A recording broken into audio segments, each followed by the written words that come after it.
Hello friends. आज मैं आपको बताऊंगा कि शंखों का जो मेजरमेंट होता है, जो लंबाई जो नापी जाती है, वो मापने का करेक्ट वे क्या है, ये आज मैं आपको बताऊंगा। मैं ऐसे ही एक दो दिन पहले जस्ट ऐसे वीडियोस देख रहा था और बहुत सारे लोगों ने मेजरमेंट बताने का अपना अपना तरीका बताया ताकि लोगों को ठगा ना जा सके। कोई ऐसा मतलब कम ज़्यादा साइज़ बता के ऐसे बोलते हैं बहुत सारे लोग। तो मैंने भी सोचा कि क्यों ना इस पे थोड़ा सा क्लैरिफिकेशन दिया जाए कि एग्जैक्ट मेजरमेंट जो होता है वो कैसे लिया जाता है। तो एग्जांपल के तौर पे मैं ये लूँगा, ये देवदत्त शंख है। अब जो मोस्टली जो लोग मेजरमेंट दिखाते हैं वो ये जो होल है, होल के नीचे ये जहाँ पे सर्कल है उसका, यहाँ पे उसका ये रखेंगे और ये खींचेंगे तो अप्रॉक्स 8.5 इंच तक बता रहा है, देख सकते हैं आप। लेकिन ये 8.5 नहीं 9.5 इंच है। कैसे, मैं आपको बताता हूँ। जो मेरा मेजरमेंट करने का जो वे है, मैं उसे यहाँ रखता हूँ, ये इस होल के यहाँ रखूँगा मैं इसे ऐसा। ये टिप जो भी 1 के ऊपर जो ये रहेगा ये यहाँ रहेगा और ये सीधा ऐसे आप खींचोगे तो ये अब 9.5 दिखा रहा है। देख सकते हैं आप। तो आप बोलोगे कि ये तो चीटिंग हो गई कि ओरिजिनल में तो ऐसे ही मेजरमेंट होता है। तो मैं आपको बता दूं आप सबसे महत्वपूर्ण बात भूल रहे हैं कि जब ये समंदर से निकाला गया था तो ये एक और इंच ऊपर था, ये यहाँ से क्लोज्ड था, तो उसे कट किया गया है।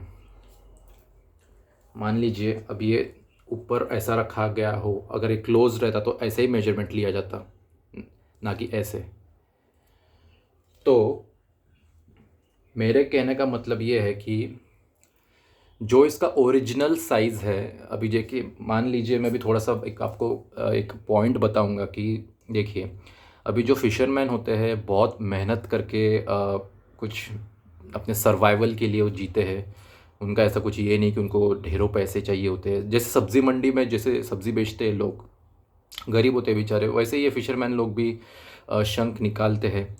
तो जब ये शंख निकला होगा तो उस फिशरमैन ने 9.5 इंच साइज़ का शंख निकाला होगा और वो आदमी आपको काट के अच्छे से होल करके आपको पॉलिश करके शंख दे रहा है, तो क्यों ना उसको उसको वो डिज़र्व करता है, वो ही डिज़र्व्स अ बिट। तो why not give some money, why not give money for 9.5 inch जो उसने निकाला इतने मेहनत से। अंडर वाटर डाइव करना इट्स नॉट अ जोक। पहली बात, इतने मेहनत से वो निकालते हैं तो उनको फेयर इनफ उनका प्राइस तो मिलना ही चाहिए। अगर ये अभी बंद मुंह वाला शंख होता तो ऑब्वियसली बात है 9.5 इंच का होता और लोग उसे खरीदते और वो पूजा के लिए यूज़ होता। तो जस्ट बिकॉज इसका मुंह कट किया गया है दैट डजेंट मीन कि इसका 1 इंच कम हो गया है।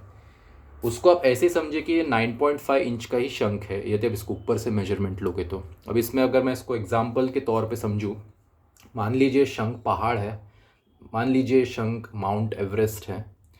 अभी जो पर्वतारोही जो होते हैं वो चढ़ रहे, ठीक है, वो चढ़ रहे, तो वो कोई यहाँ पे आके झंडा नहीं गाड़ेगा क्या और बोलेगा कि चिल्ला चिल्ला के नहीं बोलेगा कि मैं पहाड़ चढ़ लिया। एग्जैक्ट ऊपर समिट पे जाएगा जिसे शिखर कहते हैं, यहाँ पे वो खड़ा होकर अपना झंडा गाड़ेगा कंट्री का और फिर चिल्ला के बोलेगा कि मैंने माउंट एवरेस्ट को जीत लिया है, मैंने उसे चढ़ लिया है, तब जाके बोलेगा। तो एग्जैक्ट मेजरमेंट में कहने का मतलब ये यही है कि ये यहाँ से रख के ही मैं इसका मेजरमेंट लूँगा, ऐसा, ये ऐसा रख के ही मैं मेजरमेंट लूँगा। तो उसकी फेयर साइज़ आएगी, प्रॉपर साइज़ आएगी, ना कि 1 इंच कम आएगा। और जो फिशरमैन डिज़र्व करता है उसको भी उतना ही पैसा मिलेगा जितना कि उसने मेहनत की है उस पर्टिकुलर साइज़ का शंख निकालने के लिए। अभी मान लीजिए 9 इंच का जो भी प्राइस होता है, मैं फ़िशरमैन को उनकी हालत देख के, उनकी मेहनत देख के, फिर भी अब आप कहीं बीच पे जाओगे तो उनसे लोग बार्गेन करते रहते हैं, बेचारे 100-200 रुपये में शंख बेचते हैं। कोई भी आप फ़िशरमैन के पास जाओगे, बीच पे जाओगे तो छोटे छोटे शंख को 100-200 रुपये में बेचते हैं, उसमें भी लोग बार्गेन करते हैं। तो जो समझ में नहीं आता है कि मतलब बेचारे उसमें वो जी रहे हैं, उसमें भी आप बार्गेन करना चाहते हो, एटलीस्ट थोड़ा तो वो डिज़र्व करते हैं, तो उनको थोड़ा बहुत तो पैसे दे देना चाहिए। मैं भी कभी कभी जब उनसे लेता हूँ तो मुझे भी उन पे देख के थोड़ा बहुत दया सी आती है और मैं उन्हें थोड़ा एक्स्ट्रा पैसे दे देता हूँ। तो because they deserve it, that's what they worked hard for. तो मैं यही कहना चाहता हूँ कि उनके मेहनत के हिसाब से ही मैंने ये उनकी लगन देख के ही मैंने आज ये डिसाइड किया कि शंखों का मेजरमेंट कुछ ऐसा ही होना चाहिए जैसे मैंने जस्ट अभी एक्सप्लेन किया, ना कि यहाँ से। वैसे तो वो 8.5 जाएगा, लेकिन ओरिजिनल में वो 9.5 था, लेकिन कट करने के बाद अभी कम हुआ है। लेकिन इसको ऐसे ही ट्रीट कीजिए जैसे कि 9.5 था। अगर ये नहीं होता कट तो ये 9.5 रहता। तो ऐसे ही इसे समझिए कि 9.5 इंच साइज़ का ही शंख है। तो मेरा वे ऑफ मेजरमेंट यहाँ से है, ना कि यहाँ से। तो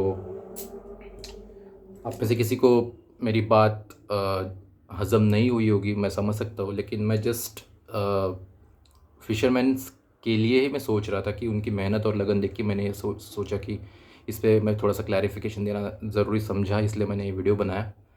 तो इसलिए मैंने एक्सप्लेनेशन दिया कि करेक्ट मेजरमेंट जो होता है लेंथ का कुछ इस तरह से होना चाहिए। तो आई होप ये थोड़ी सी जानकारी जो मेरा वे है आपको थोड़ा बहुत तो पसंद आया होगा।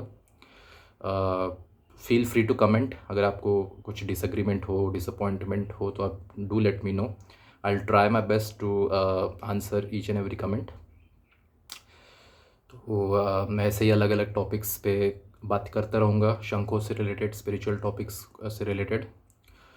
तो मिलते हैं अगले वीडियो में एक नए टॉपिक के साथ। Thank you so much and जय श्री कृष्णा।